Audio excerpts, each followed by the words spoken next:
So I started this channel to help you at your worst, to help you get to your best so that you could amaze yourself. Today, I have the amazing Craig Lewin, who is my swim coach, who made my training plan for me for my Manitoulin swim. He's an accomplished swimmer himself, having done the English Channel, the Catalina Channel, and around Manhattan Island. Unreal. He's an accomplished coach. He's started the business Endurance Swimming. So if you want him as a coach, I'll put the link in the description of this chat.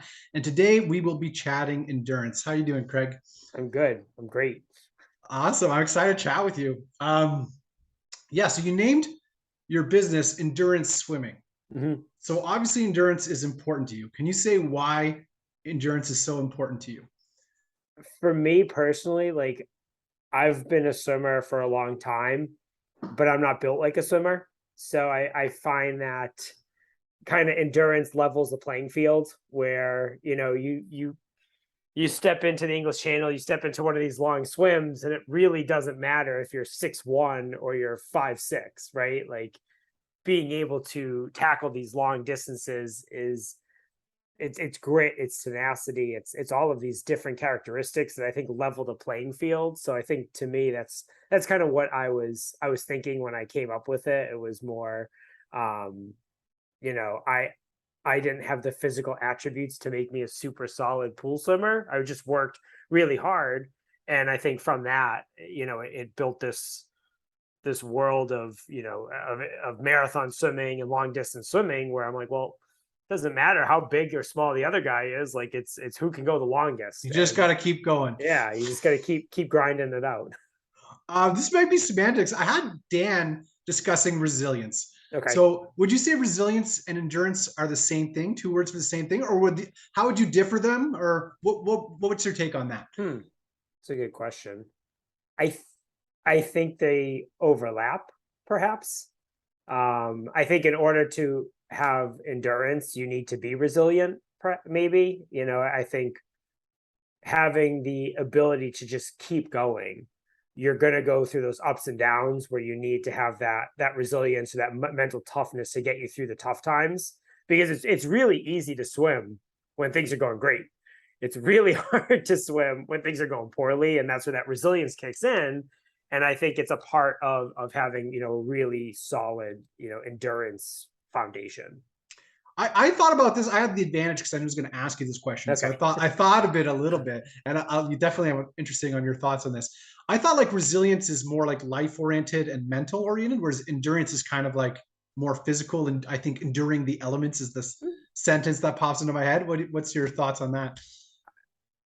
I mean, that's a good way to think about it, but I really do think they go hand in hand. I don't think you can have one without the other. Agreed. I agree with you on that one for sure. Awesome. Can you share with us a story of endurance that either you've seen as a coach or one of your own stories as an athlete? Hmm. I guess I'll stick to myself because I don't really know if athletes want me talking about them about them, or I think, and again, I think it's the overlap between endurance and resilience a bit. So my first channel swim was, well, my first major channel swim was the Catalina channel back in 2018.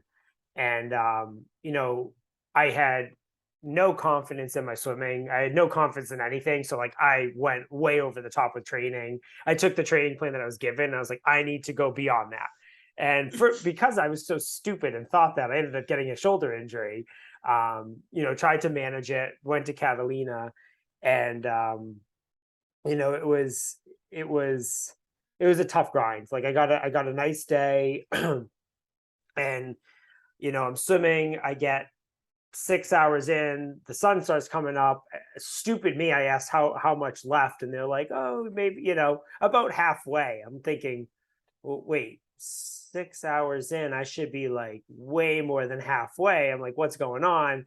And then around that same time, started getting my shoulder injury started acting up, and it went from okay, things are good to I don't know if I can finish. And it had nothing to do with endurance. I was, dealing with the shoulder injury. And I think it was um, having a lot of different experiences from my long swims to fall back on to be like, okay, you can get through this. You can be tough. You have the endurance, you know, you're not going to like get tired or die from this, right? So at that point it just became an exercise in tweaking the stroke on the fly, but also trusting my training, trusting the endurance to get me through it.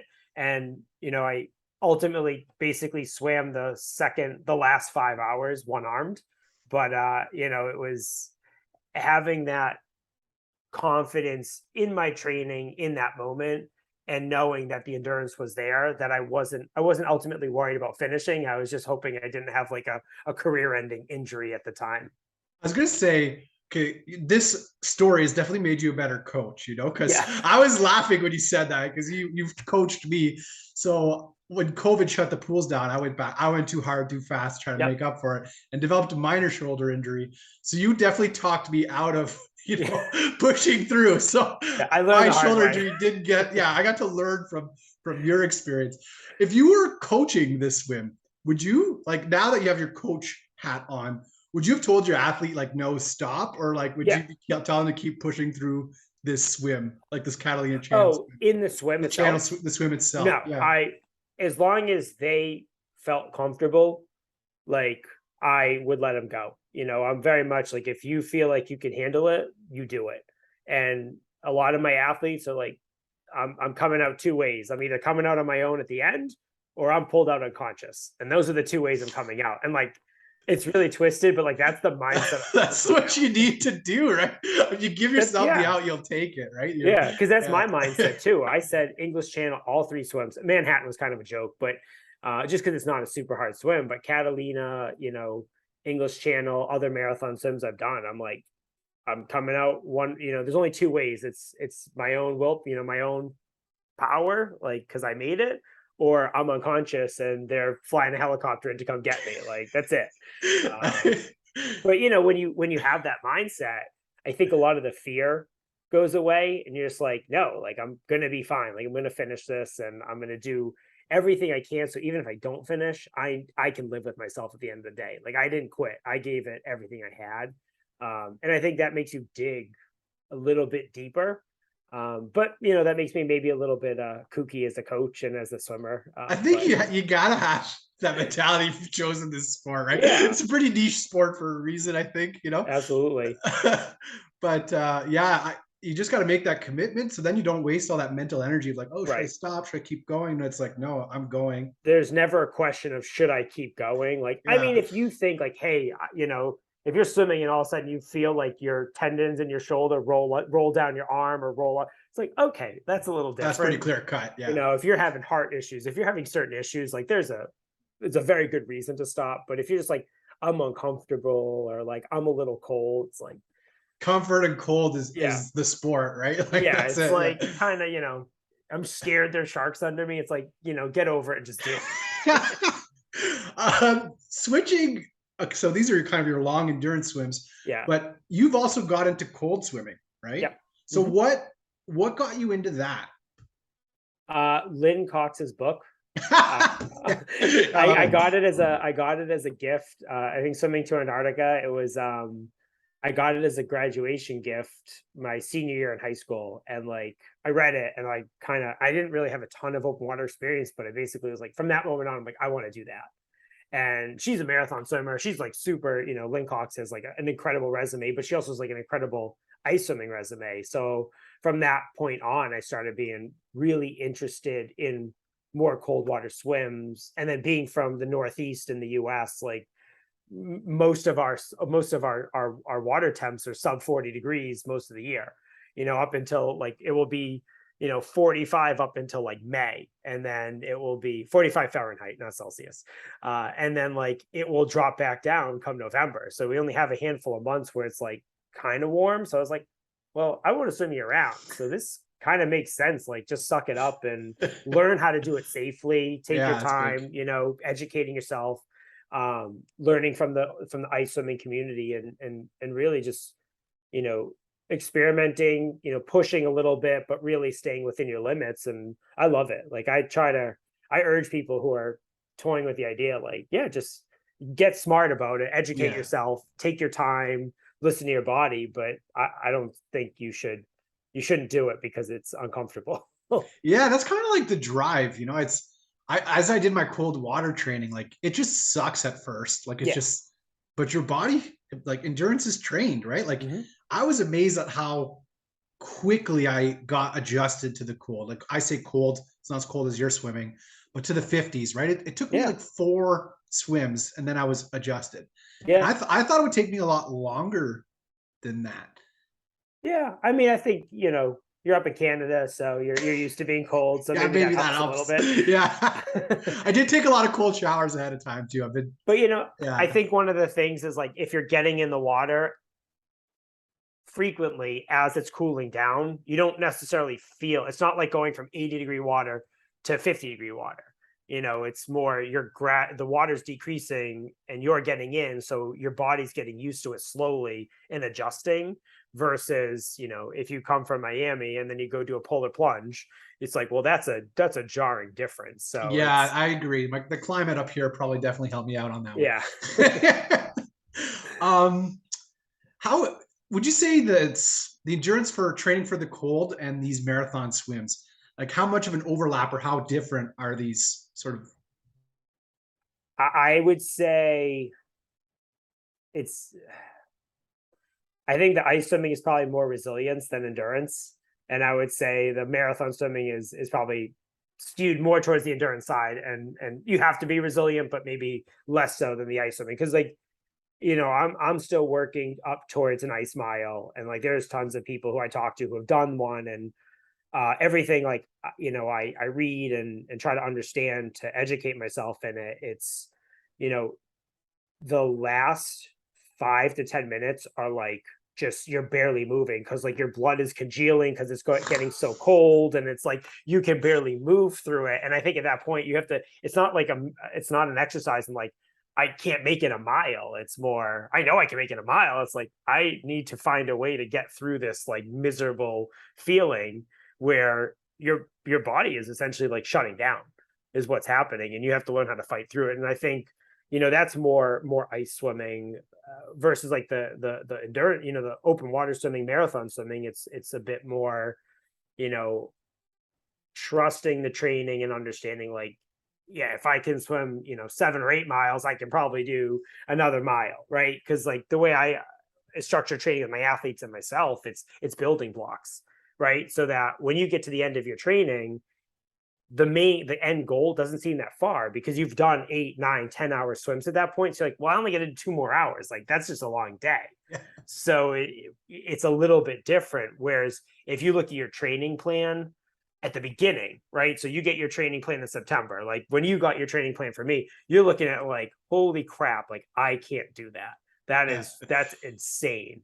But then as you get into it and you hit these checkpoints and these building blocks, you're like, I'm only an hour away from that. Like that's not a big deal. So you get closer and closer to the goal, and like I have the endurance to do this. I'm not going to struggle. It's only 1 more hour versus my body might just give out on me, and like that's the end It's when it comes to definitely ice swimming. training. Yeah, Yeah, I pulling from training 100%.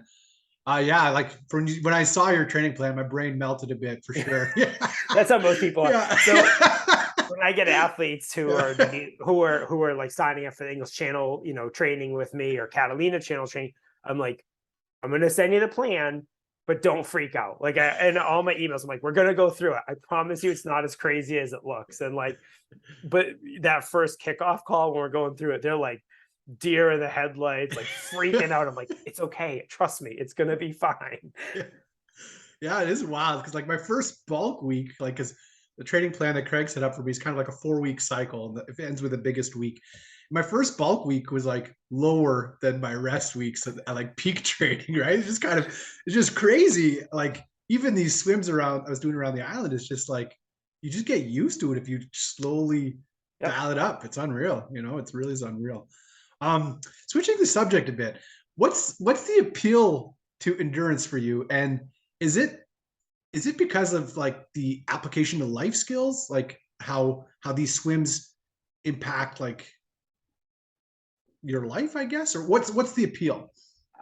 I think it's for me personally, it's more the mental toughness aspect of it. Like it's it's hard to go.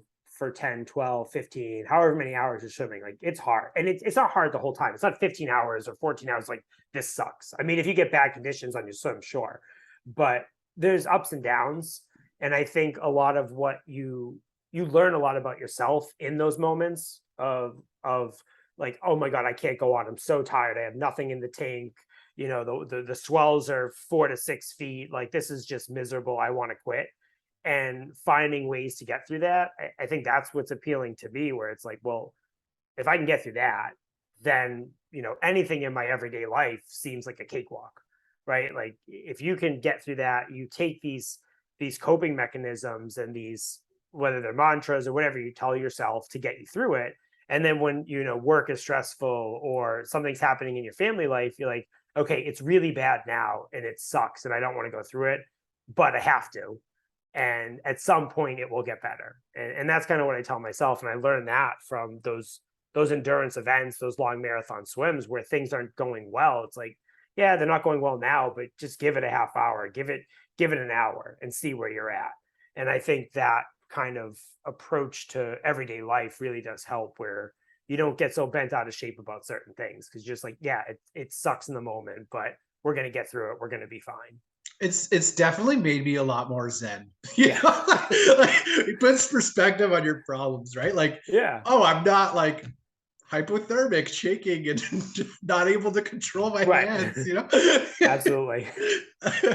What would be one of your endurance mantras? You said mantras. Is there one that you're comfortable sharing? One of these Yeah, mantras? I mean, honestly, like Dan Simonelli, who you talked to previously, we've worked together for several years. He helped me with like all my training for all 3 Triple Crown swims. And the one thing that he's told me that I use for everything is he's like, just because you don't, just because you feel bad now doesn't mean you're going to in like a half hour. So just ride it out.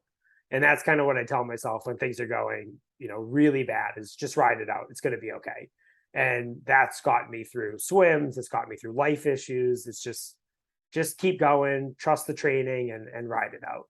That's all you can do Yeah. sometimes, right? When things are rough, like if you stop, like they're not going to get less rough, right? No. You just got to keep going. You just got to keep swimming, right? And that's like these swims have become metaphorical for my life too. Like when you're swimming against the current, and Mhm. you're getting pushed backwards, like mentally you're like, why I cannot power this. Why am I still swimming? You just got to swim and hope till that current shifts, right? Yeah. Like And that's the thing, is you just got to keep going. And at some point you're going to feel good again. And the current's going to change. The tides are going to shift. The swell is going to come down. And the same thing for life.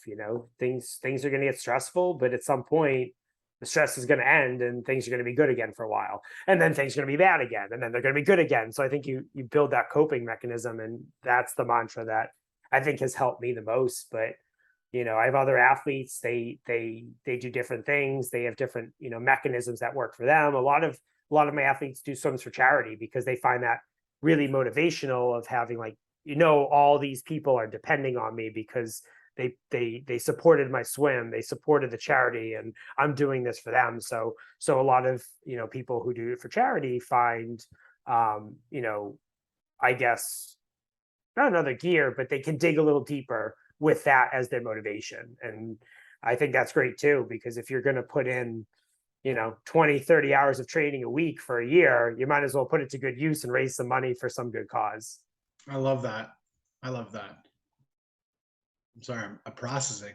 I think, yeah, the one that you told me, I'd say, as a coach that Mhm. stuck with me before heading out, I asked you guys for some advice. You said draw from your team, which I thought that was a powerful one. Because Yeah. I've put all this time in, right? Mhm. But for me, for example, people gave parts of their summer vacation, right? People put time Yeah. aside to plan for it. You and Dan like dedicated monthly meetings for like a year pretty much Mhm. with me, right? So like not just what you've done, but do it for everybody, right? Like Right. it's sort of team effort because you can't do these swims on your own, right? Yeah, absolutely not. It's your support crew. If you are successful in your swim, it's because you had a great support crew. And if you 100%. fail, it's because you didn't train your support crew in what you needed. So it's never your support crew's fault. It's never your team's fault. Success is like because of what they've done for you, and failure is because you fell short providing for them. Definitely. Yeah, I would agree with that. Yeah. I learned a lot with my swim, so it's still processing and absorbing Yeah. everything.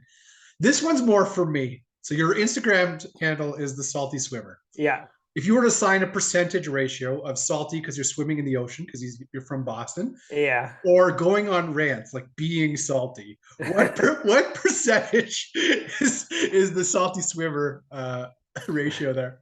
It's probably 30% swimming, 70% just being kind of just angry.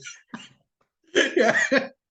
You do have a good rants. I enjoy Yeah, them. it goes well. It's like an angry, angry kind of northeastern fisherman kind of mentality. So Yeah. it's just how I Okay, that, am. that was more for me than anybody else. Absolutely. I was just curious. We're gonna start wrapping up a bit. I'll give you 5 minutes just to talk from your heart. It doesn't have to be endurance related, but it could be life related, anything. Like if Oh you boy. were to, yeah, just take your time and think about it. Like, don't, I'm not putting you on the spot. If you want, you got 5 minutes just to share something. It could be life advice, or it could be, pulling you out of those tough spots. Just what's on your heart and your mind. Hmm. That is a loaded question. Yeah, yeah, it's pretty open, Like, just giving you I the feel like I mic, need man. a If little you want bit more to, if you want to guidance. rant about something right No, I now, don't want to rant. That I'll okay. save that. If you want to see rants, you can go to my Instagram. No, I don't. No, Yeah. this is inspirational. Yeah. Um, I think so. If you're going to get into swimming or whatever you get into, Ironmans, whatever, any endurance sport, I think what's really important and what you're going to fall back on time and time again is like, why are you doing it? Like, what's your motivation behind it? And um, I think everyone has different motivations, and they're all valid, no matter what they are, how aspirational or stupid, whatever they are.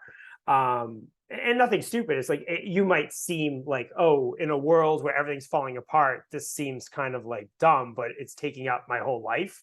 I think getting back to why you're doing this, what motivated you to get involved is going to get you through a lot of those tough times, right? Like when things aren't, you can ride it out. And that's great for like in the moment when things are bad. But when you're looking at big picture, like, okay, I'm going to spend the next year of my life training for this. You need to remember why. And like there are going to be times in your training, like months or weeks, you're just like, I don't want to swim, or I don't want to get on the bike, or I don't want to run. And I think it's important to go back and reflect on like, why did I get into this? Like, why am I doing this? It's not because I'm a crazy person. There's ultimately a deeper reason why you're doing it. Are you trying to learn about yourself? Are you, trying to prove something to somebody else? Like, I, that's a great, proving people wrong is very motivational for others. So, I think that's ultimately what I think people lose sight of. They get so caught up in the day to day, and they get so caught up in like their watches and their data and hitting volume and grinding it out, but they forget why they're doing it. And I think going back to your roots and understanding like, oh no, I'm doing this for this reason, I think brings that excitement and that fire and that motivation back into training when things are maybe not going as well as you'd hope they are. And I think that's, when I coach athletes, that's what I try to remind them of. Like, why are you doing this? Like, why did you do the Manitoulin swim? We're doing it for MS. Because I was affected this way. And I think when times get tough, you can always reflect, like, I'm doing this for these people. I'm doing it for this cause. I'm doing it because, I've never been successful at anything in my life. I've never seen anything through, and this is going to be the thing. Or, people are going to look at me differently when I complete this swim. And I think getting back to that reason why and truly understand that reason why is going to get you through, whether it's swims or Ironmans or just life things. I think that's ultimately what you have to go back to and reflect on. And it's going to evolve over time, right? Like you're going to hit a challenge, you'll hit your goal, and you'll have a new confidence. Like I'm sure after your swim, right? Like you're like, I did the 100K in X amount of days. And, now I feel like I am an accomplished swimmer. And now I got to look to what my next goal is and what I want to get out of that next goal. But keep going back to why you're doing it. And that's going to, I think, ultimately what makes someone successful and gives them longevity in the sport versus quitting after one swim. Because anyone, no one would say to me like, oh, why'd you stop swimming? Like after I finished English Channel, no one would say, oh, why'd you quit swimming? They kind of would get it. but most people keep going. You have people like Sarah Thomas who just keeps knocking out these crazy big swims. There's obviously motivation there.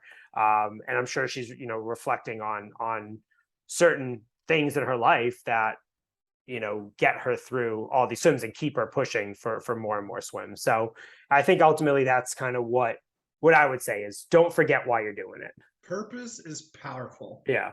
That what's your why? Is that something? Is it shift, or is it like depend on the swim?